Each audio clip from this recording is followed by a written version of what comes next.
नमस्कार। Notebook IAS के आज के करंट अफेयर्स प्रोग्राम में आपका स्वागत है। चलिए आज की चर्चा की शुरुआत करते हैं कुछ महत्वपूर्ण प्रश्नों के साथ। सबसे पहला प्रश्न हम देखते हैं इस कड़ी में।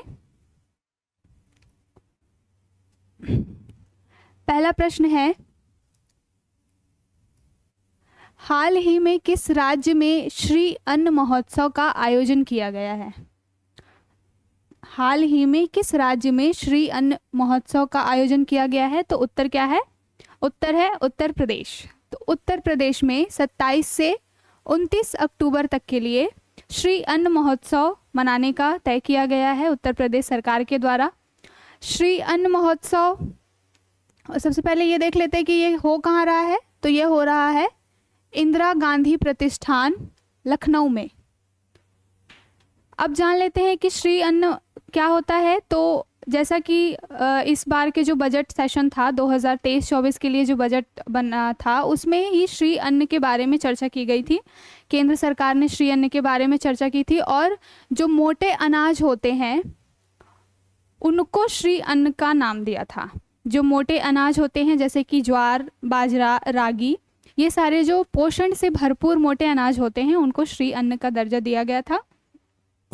तो उत्तर प्रदेश सरकार ने भी इसको ध्यान में रखते हुए 27 से 29 अक्टूबर तक के लिए श्री अन्न महोत्सव बनाने का तय किया है। और इसमें क्या कहा गया है कि जो श्री अन्न से रिलेटेड जो किसान अच्छा काम कर रहे हैं, मोटे अनाजों के उत्पादन से संबंधित जो किसान अच्छा काम कर रहे हैं, उनको इसमें सम्मानित किया जाएगा। कितने किसानों को? तो पहली बात तो कि यूपी के जो कुल 18 मंडल हैं, अगर आप आरओ की तैयारी कर रहे हैं तो आपको पता होना चाहिए कि यूपी में कुल 18 मंडल हैं। इन 18 मंडलों से 50-50 किसानों को बुलाया जाएगा और जो मोटे अन्न यानी कि श्री अन्न के संबंध में जो अच्छी खेती कर रहे हैं, अच्छा काम कर रहे हैं, उनको इसके तहत सम्मानित किया जाएगा।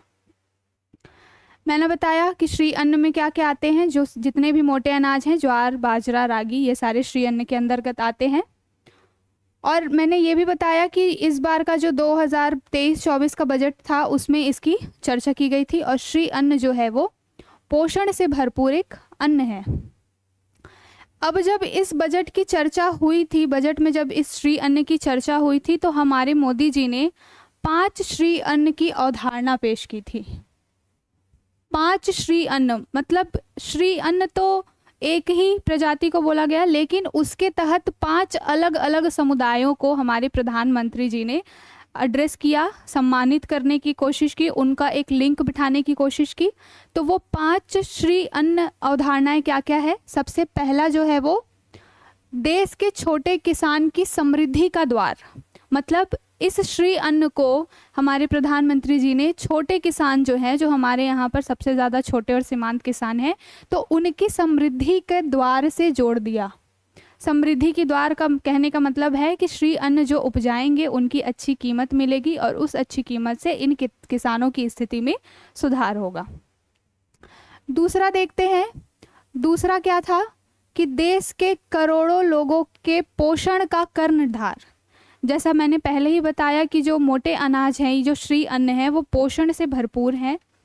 तो उसी को ध्यान में रखते हुए मोदी जी ने दूसरे श्री अन्न अवधारणा के तहत क्या कहा कि यह करोड़ों लोगों के पोषण का कर्णधार है। मतलब कि लोगों को पोषण युक्त एक भोजन या पोषण युक्त जो अन्न है वो प्रदान करता है। इस कड़ी में तीसरा जो देखा गया, तीसरा क्या था? तीसरा श्री अन्न अवधारणा जो है वो है कि आदिवासी समाज का सत्कार। इस श्री अन्न के तहत, श्री अन्न अवधारणा के तहत मोदी जी ने आदिवासी समुदाय को भी इसमें एड्रेस कर दिया। चौथा, कम पानी में ज़्यादा फसल की पैदावार। जो ये श्री अन्न होते हैं, जो ये मोटे अनाज होते हैं, इनको उपज के लिए बहुत कम पानी की आवश्यकता होती है, बहुत कम पानी में ये उग जाते हैं। इसलिए ये हमारे लिए अच्छी बात है क्योंकि हमारा भूजल स्तर इतना नीचे जा रहा है। तो अगर कोई अनाज कम पानी में इतना पोषण युक्त अनाज पैदा हो रहा है तो यह अच्छी बात है। तो चौथा अवधारणा क्या है? चौथी अवधारणा है कि कम पानी में ज़्यादा फसल की पैदावार। और अंत में जो 5वीं अवधारणा है, केमिकल मुक्त खेती का बड़ा आधार।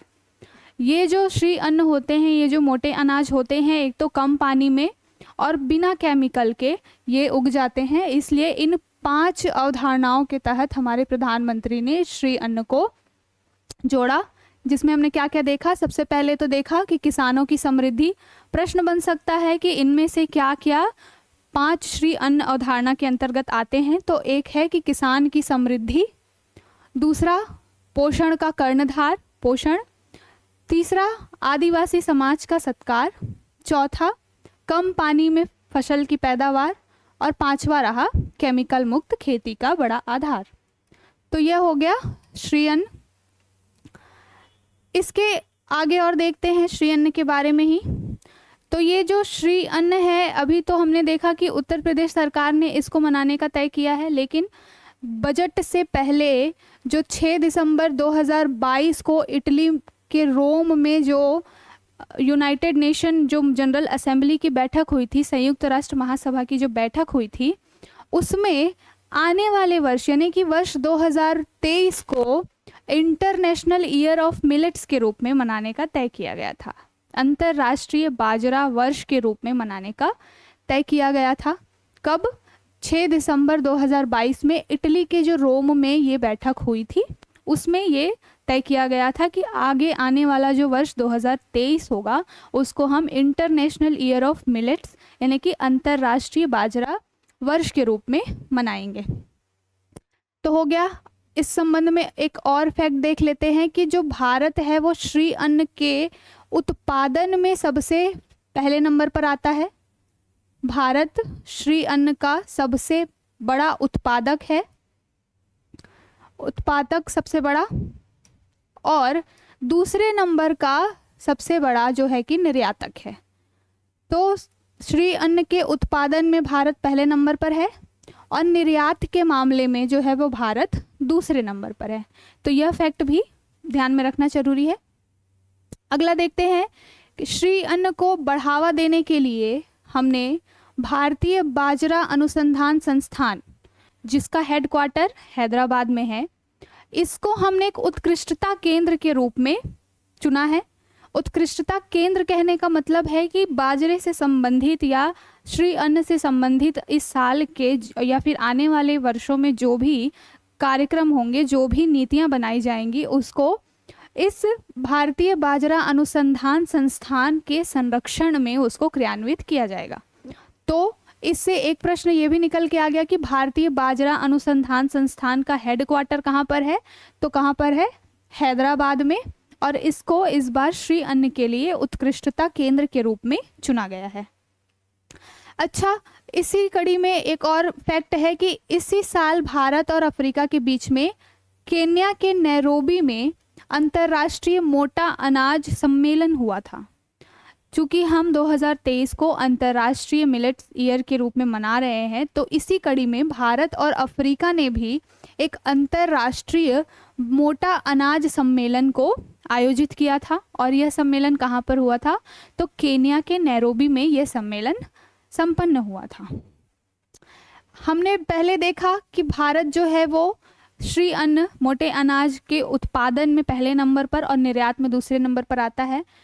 तो उत्पादन में कितनी भागीदारी या कितना योगदान है भारत का, उसको देख लेते हैं।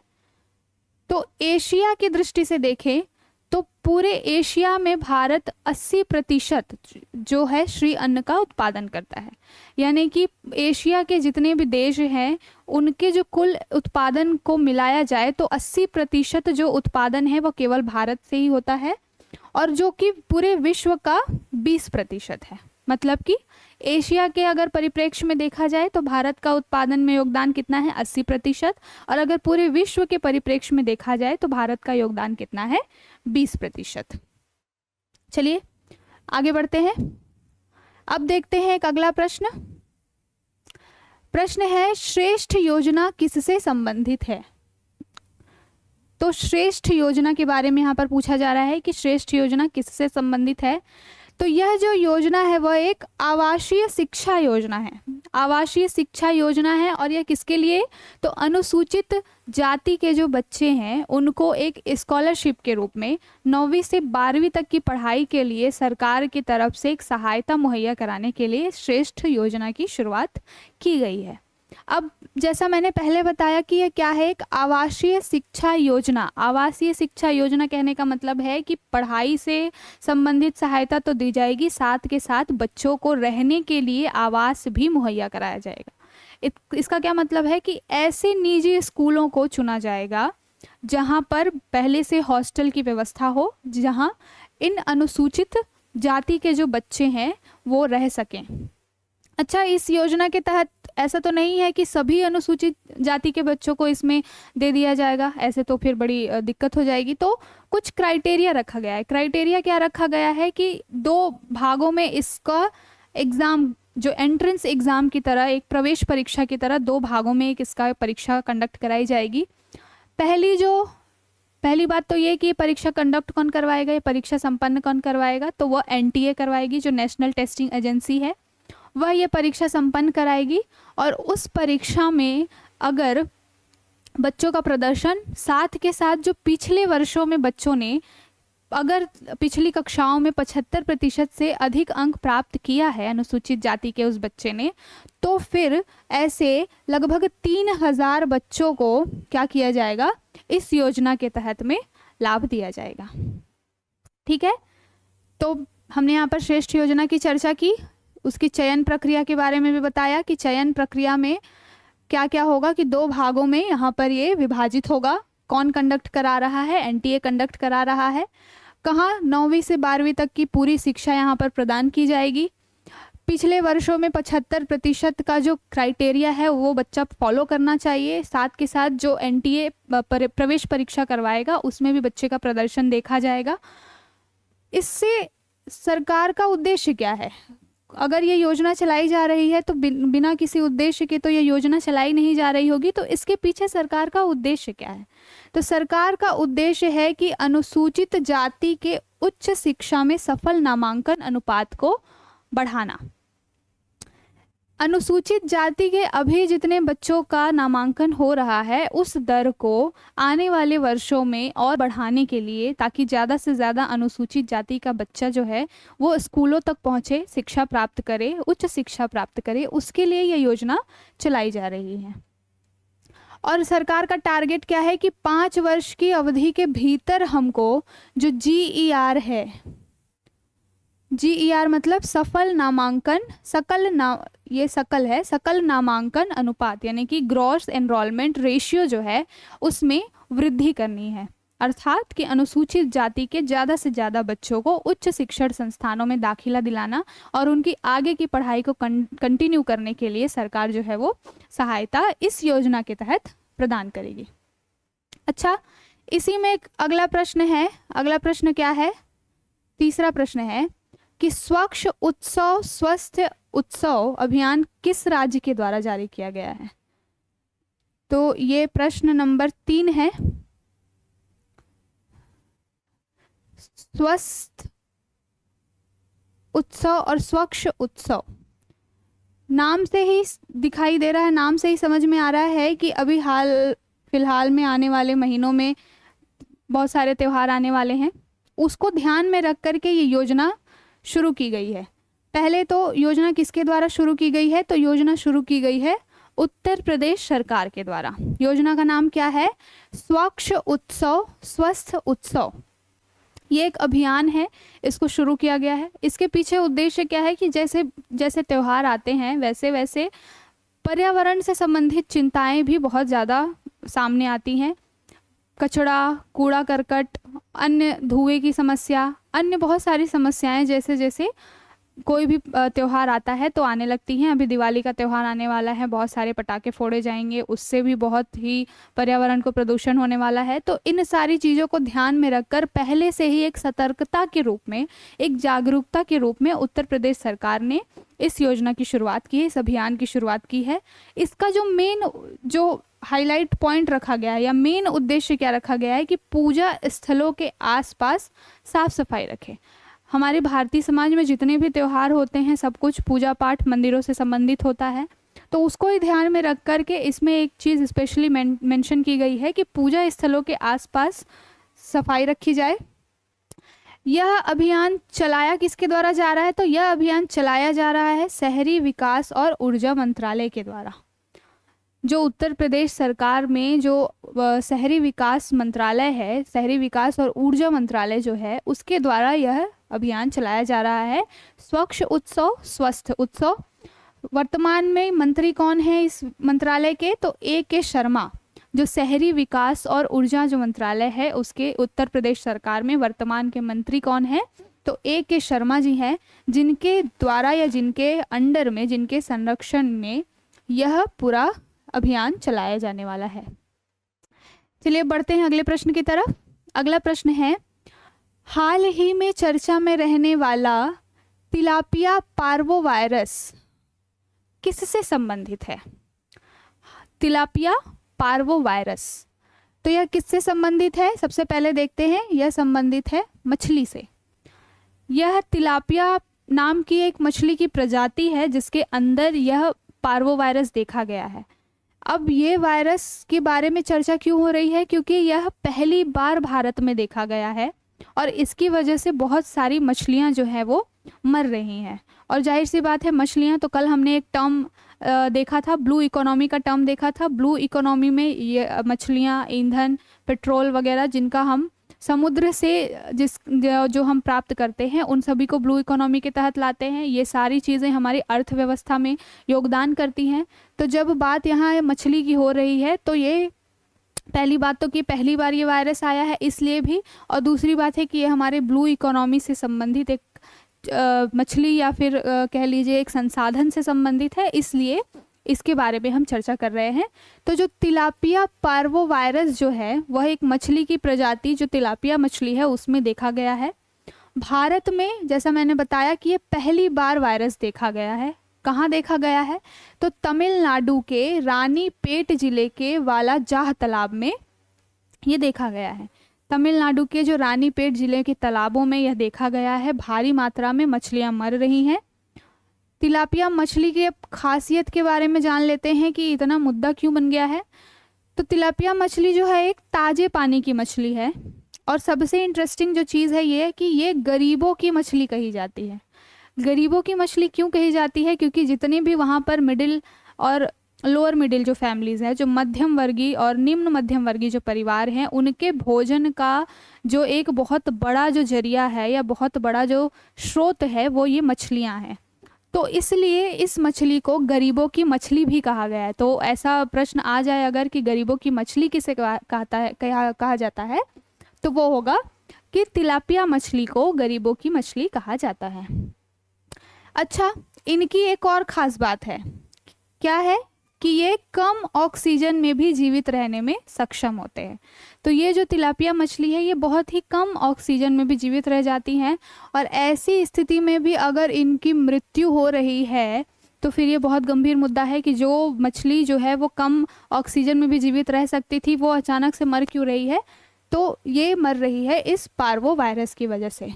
अब हम जानते हैं कि इस पार्वो वायरस की हिस्ट्री क्या है। तो जैसा हमने अभी देखा कि ये पहली बार भारत में देखा गया है, लेकिन ये पहले भी कहीं ना कहीं देखा गया होगा। तो यह पहले देखा गया था 2019 में चीन में। सबसे पहले जो है तिलापिया पार्वो वायरस जो है वो 2019 में चाइना में देखा गया था और यह एक डीएनए वायरस है। कोविड-19 के समय में डीएनए वायरस और आरएनए वायरस की बड़ी चर्चा चल रही थी। तो ये जो तिलापिया पार्वो वायरस जो है वो कैसा वायरस है? डीएनए वायरस है, प्रश्न बन सकता है। और एक हर जो प्रजाति होती है वो किसी न किसी परिवार से बिलोंग करती है, किसी न किसी परिवार से वो आती है। तो ये तिलापिया पार्वो वायरस का भी परिवार का क्या नाम है? पार्वोविरोडो परिवार से ये आता है। तो जो तिलापिया पार्वो वायरस जो वायरस है वह पार्वोविरोडो परिवार से आता है। तो इस टॉपिक के संबंध में इतनी जानकारी हमने जुटा ली। चलिए अब आगे बढ़ते हैं। अब देखते हैं अगला प्रश्न। हाल ही में सरकार द्वारा किन 6 फसलों को एमएसपी में वृद्धि करने का निर्णय किया गया है। देखिए, सरकार हर साल 2 बार, प्रत्येक वर्ष साल में 2 बारी जो फसलें होती हैं उनकी एमएसपी में वृद्धि करती है। इस बार जो रबी की फसलें हैं, रबी सीजन की जो फसलें हैं, उनके 6 फसलों में एमएसपी में वृद्धि करने की सरकार ने निर्णय लिया है।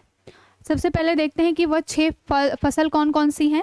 तो वो 6 फसलें हैं: जौ, गेहूँ, चना, मसूर, सरसों और सनफ्लावर। तो ये जो 6 रबी की फसलें हैं, कौन कौन सी? जौ, गेहूँ, चना, मसूर, सरसों और सनफ्लावर। इन 6 फसलों को एमएसपी देने का, या इन 6 फसलों में एमएसपी बढ़ाने का जो है सरकार ने निर्णय लिया है। एमएसपी में वृद्धि कितनी की जाने वाली है? तो लगभग 2 से लेकर के 7% तक की वृद्धि की जाने वाली है। मैंने पहले ही बता दिया कि ये 6 फसलें जो हैं वो रबी फसलें हैं। 2 तरीके की फसल होती हैं मुख्य रूप से, रबी और खरीफ। एक जायद फसलें भी होती हैं। ये जो 2 फसलें हैं, रबी और खरीफ, ये सीजनल होती हैं, और जायद फसलें जो इन 2 फसलों के बीच में जो गैप होता है उस बीच में बोई जाती हैं।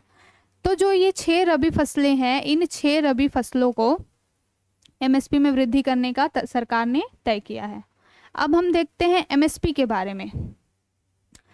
एमएसपी का मतलब क्या है? एमएसपी का मतलब है कि न्यूनतम समर्थन मूल्य, अर्थात किसान को बाजार मूल्य पर उसकी जो उपज की लागत है उसको बाजार मूल्य पर नुकसान ना हो, इसके लिए सरकार ये सुनिश्चित करती है कि जितना उसको बाजार में मिल सकती थी चीज़ें, उस मूल्य पर हम अनाज किसान से खरीद लें, ताकि किसान को किसी भी तरीके की परेशानी ना हो। किसान का जो लागत है उस अनाज को, उस उपज को उपजाने में जितनी लागत लगी है वो वसूल हो जाए।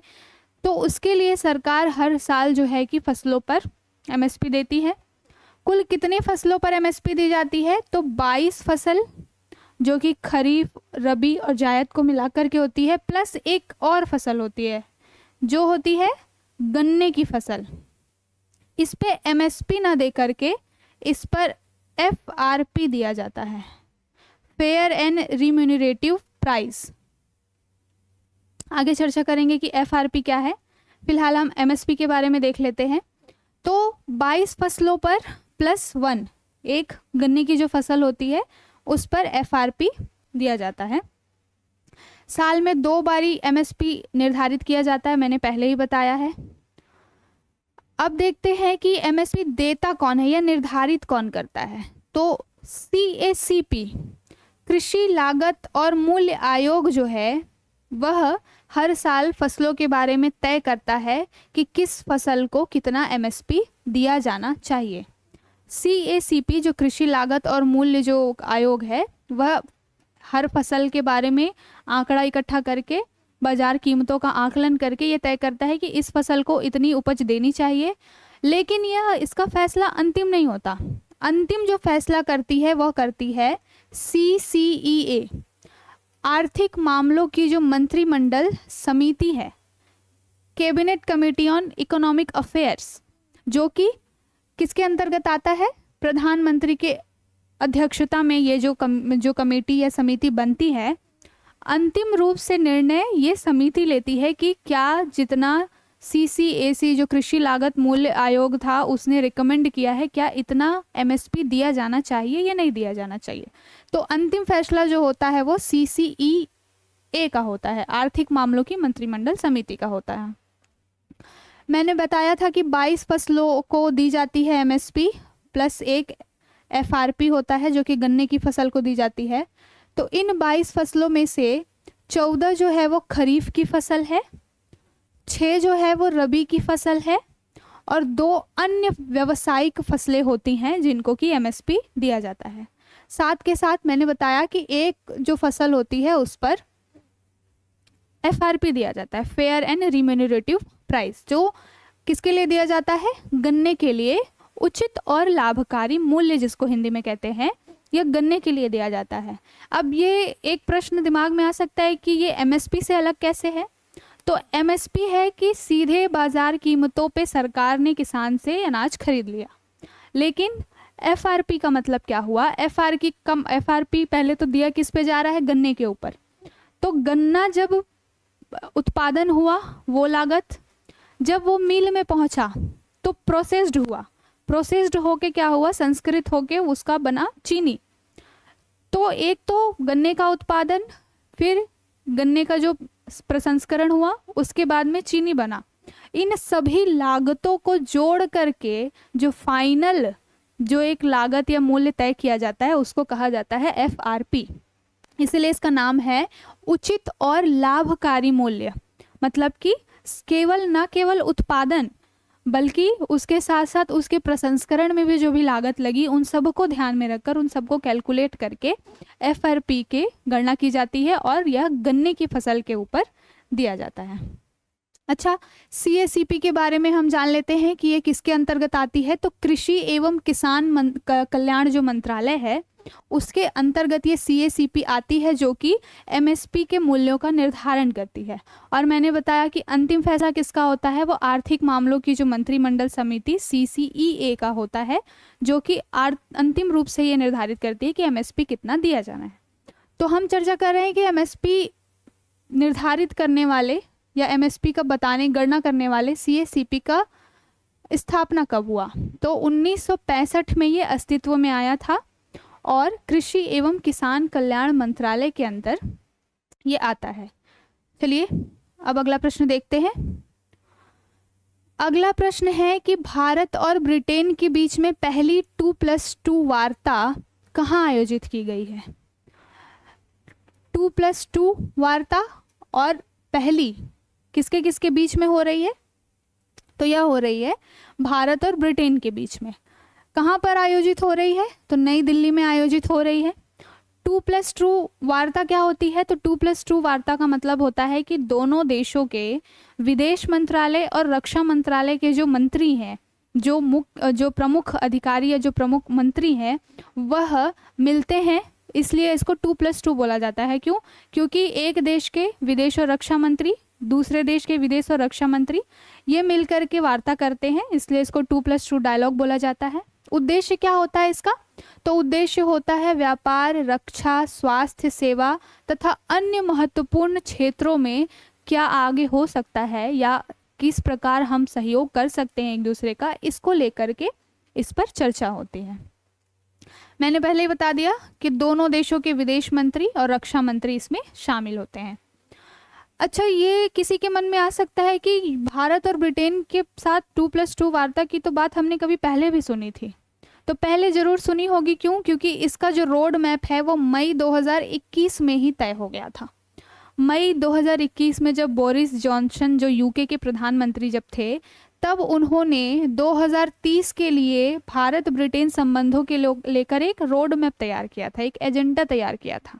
आने वाले 10 वर्षों में भारत और ब्रिटेन के क्या संबंध होंगे, उसको लेकर एक रोड मैप तैयार किया गया था मई 2021 में। तब उसी रोड मैप के तहत चर्चा की गई थी कि आने वाले समय में भारत और ब्रिटेन के बीच में भी 2+2 वार्ता करवाई जाएगी। चलिए थोड़ा आगे बढ़ते हैं कि भारत का अन्य किन देशों के साथ 2+2 संबंध है। तो बहुत ही कम, बहुत ज़्यादा देश नहीं है, अभी फ़िलहाल कम ही है। सबसे पहले 2+2 संबंध हमने वार्ता जो है हमने अमेरिका के साथ में स्थापित किया था। कब किया था? 2018 में।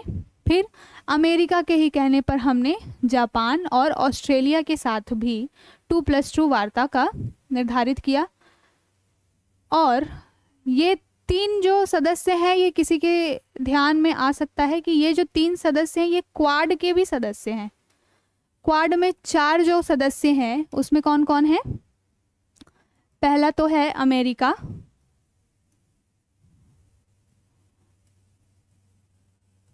क्वाड में जो 4 सदस्य हैं कौन कौन से हैं? अमेरिका, भारत, जापान और ऑस्ट्रेलिया।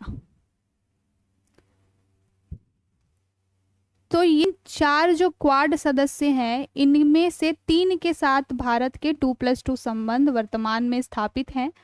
अमेरिका के साथ, जापान के साथ, ऑस्ट्रेलिया के साथ, साथ के साथ जो रूस है, रसिया के साथ भी भारत का 2+2 संबंध स्थापित है। और अब इस कड़ी में एक नया सदस्य जुड़ गया है, जो कि कौन है? ब्रिटेन। चलिए अब आगे चलते हैं।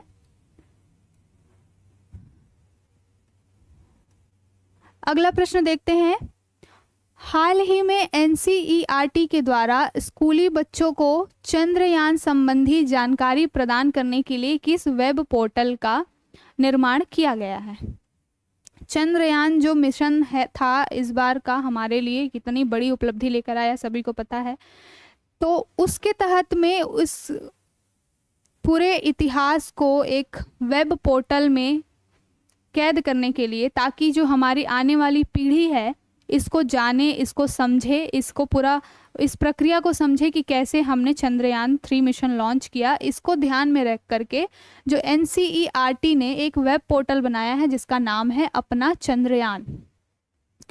अपना चंद्रयान एक वेब पोर्टल है जिसको एनसीईआरटी ने तैयार किया है, जिसका उद्देश्य क्या है कि जो स्कूली बच्चे हैं वह चंद्रयान 3 के बारे में जाने कि यह किस तरीके से गया, किस तरीके से उसका विकास हुआ, क्या क्या चुनौतियां रही और फिर हमने क्या अंत में उपलब्धि हासिल की, इसको लेकर के बनाया। चंद्रयान 3 मिशन के बारे में देख लेते हैं कि चंद्रयान 3 मिशन लॉन्च कब हुआ था। एक रिवाइज कर लेते हैं कि 14 जुलाई को इसको लॉन्च किया गया था। जो लॉन्चर था, जो रॉकेट था, वो उसका नाम क्या था? LVM-3। ये लॉन्चर था, रॉकेट था। लैंडर, 2 चीज़ें चंद्रयान के साथ में गई थी, एक लैंडर और एक रोवर। लैंडर का मतलब था कि जो चंद्रमा की सतह पर उस यान को उतारने के लिए जो एक सपोर्ट सिस्टम था उसको लैंडर कहा गया था। तो लैंडर विक्रम और रोवर, जब लैंडर विक्रम चंद्रमा की सतह पर सॉफ्ट लैंडिंग कर देता, उसके बाद उस यान से रोवर निकलता और वह चंद्रमा की सतह पर घूम के वहाँ से आंकड़े इकट्ठे करता, वहाँ से कुछ सबूत इकट्ठे करता कि वहाँ पर पानी है कि नहीं, जीवन संभव है कि नहीं।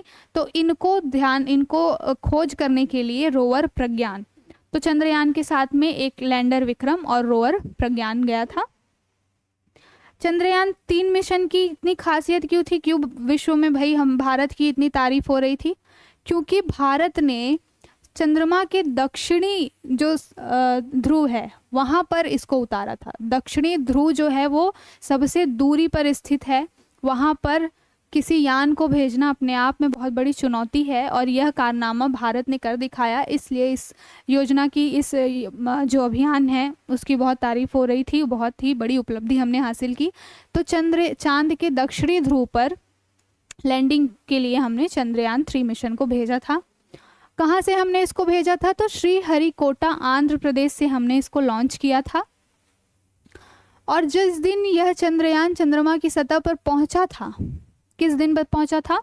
तो 23 अगस्त 2023 को जब यह चंद्रयान चंद्रमा की सतह पर पहुंचा था, तो उस दिन जो अभिभाषण दिया था मोदी जी ने, उसमें कहा था कि इस दिन को हम इतिहास में कैद करेंगे और इसको राष्ट्रीय अंतरिक्ष दिवस के रूप में मनाया जाएगा। तो ये भी क्वेश्चन बन सकता है कि किस दिन को राष्ट्रीय अंतरिक्ष दिवस मनाया जाता है? तो वह दिन है जिस दिन चंद्रयान 3 मिशन जो है वो चंद्रमा की सतह पर उतरा था। दिन कौन सा था? 23 अगस्त 2023। तो पहला राष्ट्रीय अंतरिक्ष दिवस हमने उस दिन से मनाने का तय किया था। अच्छा, चंद्रयान की बात हो रही है तो एक फैक्ट ये भी है, ये भी जान लेते हैं कि मून मैन ऑफ इंडिया किसे कहा जाता है? तो मून मैन ऑफ इंडिया कहा जाता है M अन्नादुरई को। यह एक वैज्ञानिक हैं जिनको चंद्रयान मिशन से संबंधित और चंद्रमा से संबंधित खोज के लिए मून मैन ऑफ इंडिया कहा जाता है। किसे कहा जाता है? तो M अन्नादुरई। चलिए अब अगला प्रश्न देखते हैं। अगला प्रश्न, और शायद ये अंतिम प्रश्न भी है हमारा, क्या है? ISO सर्टिफिकेशन प्राप्त करने वाला भारत का पहला महिला पुलिस थाना कौन सा है?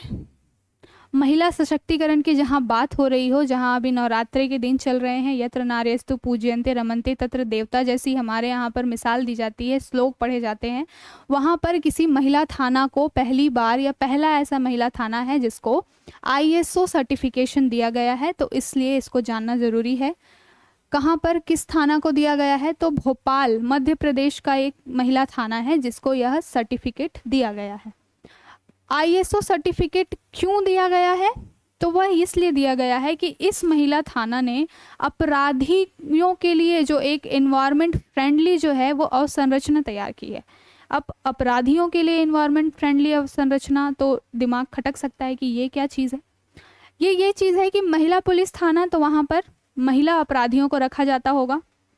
महिला अपराधियों के साथ और भी बहुत सारे समस्याएं होती है, जैसे कि कई महिला अपराधियों के छोटे बच्चे भी होते हैं, तो जब वह कारावास में है या जेल में है तो उनके साथ साथ उनके बच्चों के संरक्षण के लिए भी इंतज़ाम करना ज़रूरी होता है। तो उसको ध्यान में रखकर इस भोपाल मध्य प्रदेश के जो पुलिस थाना है, इसने ऐसी अवसंरचनाएं बनाई है जो अपराधी फ्रेंडली हो, इसलिए इसको ISO सर्टिफिकेट दिया गया है। इस थाने में ऐसी क्या अवसंरचना बनाई गई है? तो बच्चों के लिए झूला, स्तनपान कक्ष जहाँ पर महिलाएं अपने बच्चों को स्तनपान करा सकें, ऐसी जो अवसंरचनाएं हैं इस थाना ने, इस महिला थाना ने बनवाई हैं। इस कारण से इनको पहला ISO सर्टिफिकेट दिया गया है। भारत का पहला ऐसा पुलिस थाना है, महिला पुलिस थाना है जिसको यह सर्टिफिकेट दिया गया है। अब जान लेते हैं कि ISO सर्टिफिकेट है क्या। तो ISO जो है वो है अंतर्राष्ट्रीय मानकीकरण संगठन। यह क्या है? यह सर्टिफिकेट जो है हर 3 साल में दिया जाता है। ऐसा नहीं कि एक बार दे दिया तो ये लाइफ टाइम के लिए हो गया, हर 3 साल के लिए इसको दिया जाता है। इस साल इस महिला थाना को मिला है, 3 साल तक वैलिड रहेगा। 3 साल बाद फिर चेक किया जाएगा कि क्या वहाँ पर अवसंरचनाएं सही हैं या नहीं, सही चीज़ें चल रही हैं या नहीं। तो 3 साल के लिए दिया जाता है। ISO की स्थापना कब हुई थी? तो 1947 में इसकी स्थापना हुई थी। 1947 में स्थापना पहली बार नहीं हुई थी, सबसे पहले इसकी अवधारणा 1926 में आई थी। 1926 में इसको ISA के रूप में जाना जाता था, लेकिन जब द्वितीय विश्व युद्ध हुआ था उस समय में इसको रोक दिया गया था और फिर 1947 में पुनः ISO की स्थापना की गई थी, जो क्या करता है, विभिन्न मानदंडों के आधार पर अवसंरचनाओं को देखते हुए सर्टिफिकेट प्रोवाइड करता है। चलिए, यह था हमारा आज का प्रोग्राम। अगर आपको आज का सेशन अच्छा लगा हो तो हमारे notebook IAS education for all channel को लाइक करें, सब्सक्राइब करें। Thank you.